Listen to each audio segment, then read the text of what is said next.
So it's up to you now. We have microphones, and you just have to wait for the microphone.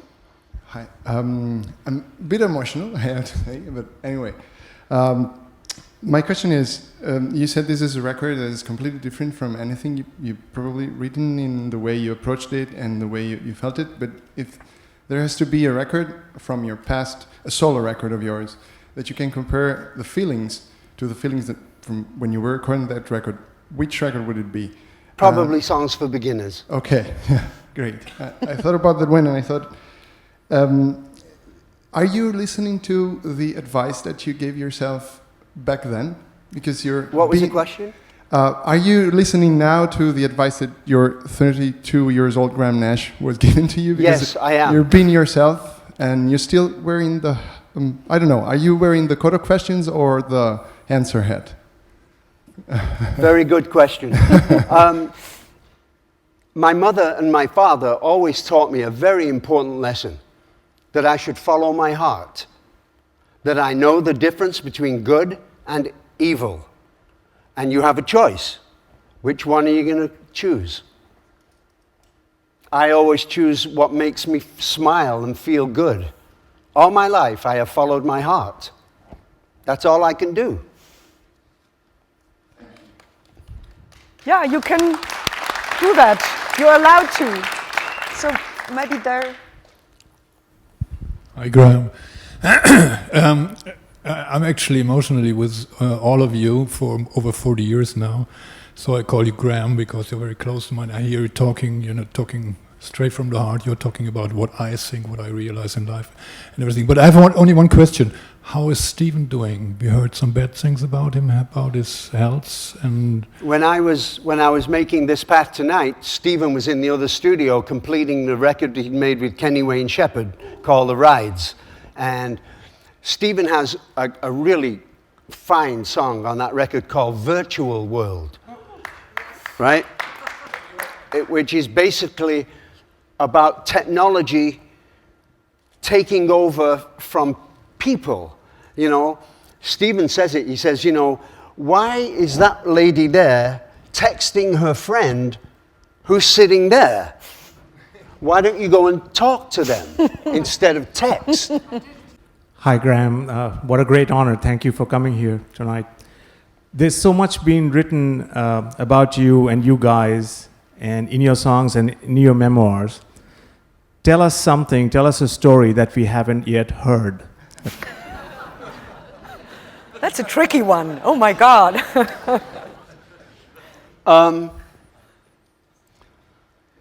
Wow. That you haven't heard? I don't know.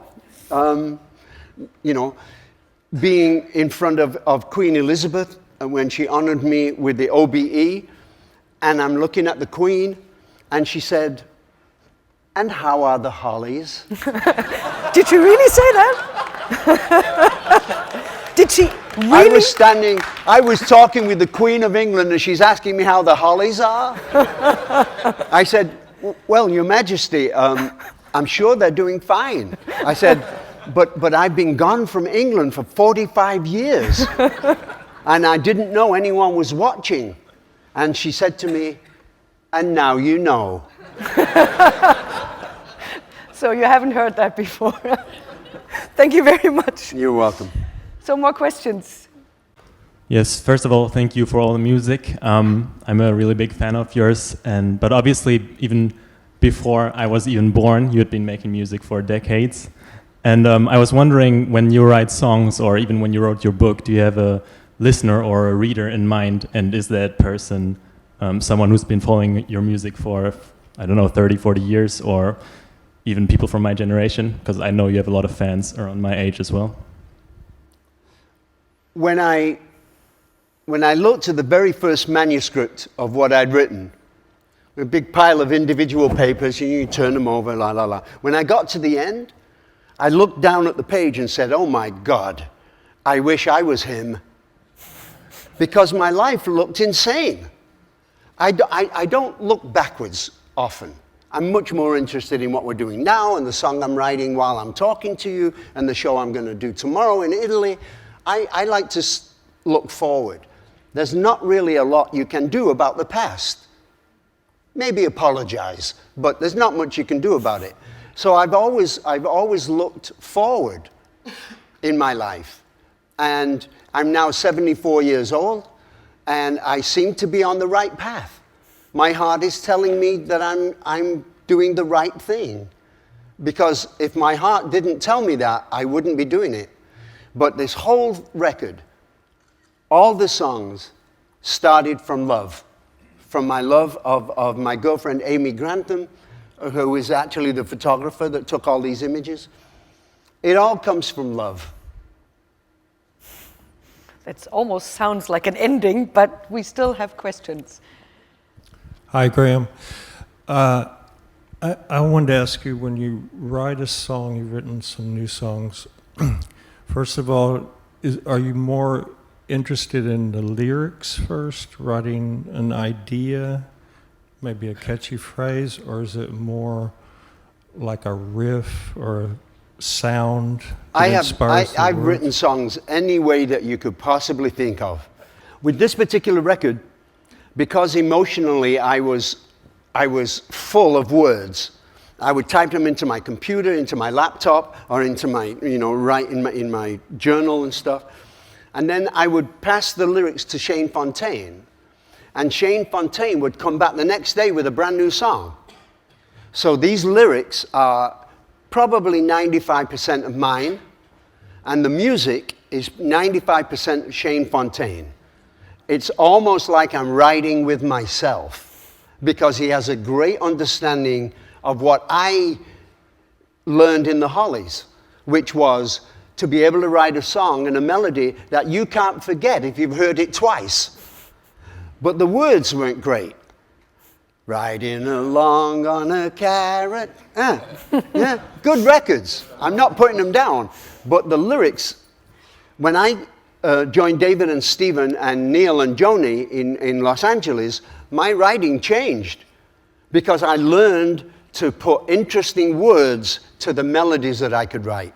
So with Crosby, Stills and Nash, as compared to the Hollies, then it was more like there was a message in the music as opposed to the Hollies being yes, I think more so. a deeper message. Yeah, I think so. I began to write more interesting lyrics when I joined David and Stephen, yes.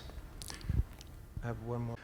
At first wanted to say thank you for all the great music over all these years. And can you imagine, you're a fan from East Berlin, the wall comes down, and within a week you see CSN performing in front of the Brandenburg Gate? That's my question. It was an amazing experience. Here's what happened. We were doing a show at the United Nations in the General Assembly building. Very important show. Stephen comes to me and he goes, hey, they think the wall is coming down soon. Here's my American Express. Let's go. So we came to Berlin, and we were being interviewed on the radio. And because there were only microphones on the stage there at the Brandenburg Gate, we couldn't play. We had no instruments. So I had the idea that if the radio station played a certain song, and it was Chipping Away, a CSN James Taylor record about chipping walls down, how appropriate, that if they played that at, say, 4 o'clock, and we invited everybody to bring their little transistor radios, and the radio station played the song, we sang to those radios. I can still see hundreds and hundreds of kids with their radio up, playing our song, singing that song, Chipping Away, about the wall at the Brandenburg Gate. Fantastic. Whoa, goosebumps. Whoa. Wow. What a story. So one last what are question. they in German? Goosebumps. Gänsehaut. Okay, good. It's quite close. So one last question. Okay, here in the front. Oh, da hinten zuerst? Okay, make it short. 2 short questions. After 50 years of making music, what's the same and what's the different? What? What's the same and what's the difference after 50 There years? is no difference. There's no difference. It's just music. You know, when people say it's hip-hop, or it's country, or it's rock, or it's folk, bullshit. It's all music. I don't care where it comes from. I only care where it's going. And I'm on the right path for Graham Nash right now. Okay, so one last question in the front row. First, I have to say that I come from the Danish border, nearly 5 hours with the car today. And so when we came from this town, Flensburg, you can only see Christy Berkel, only Fischer. You cannot see guys like you. Yesterday, I bought the ticket for Paul McCartney in Berlin. I have to drive. It cost 240 euro. No, so Neil Young in July, nearly 100. You in Frankfurt, nearly 100 euro. And yesterday, after I bought this ticket, I looked in my music room where the tickets of all the decades are, and then I saw your ticket. I have it here from 1976, Circus Krone, Crosby Nash. Do you know what it costs? 18 Deutschmark. 18. Is that a lot of money? No, it's 9 euros. Oh, 18 9 euros. Deutschmark. Fantastic. I remember that show. I do. Let me tell you this story. I know that you remember. 10 years ago, I took the photos on the stage in Hamburg. Oh, really? And you signed it with David. Fantastic. It was very fine. It was a fine concert. Thank you. So at the Circus Krone in Munich, me and Crosby were playing. And we had a road manager with us who spoke fluent German. His father was in the military. And I said to him, tell me something simple I can say to the people in German. So he said, okay, setz, auf, meine Gesicht. So I went out to the audience and I said, hey, setz auf meine Gesicht. And he's going, no! Again, that's a perfect ending. Thank Fantastic. you very much for sharing this. Thank you very much.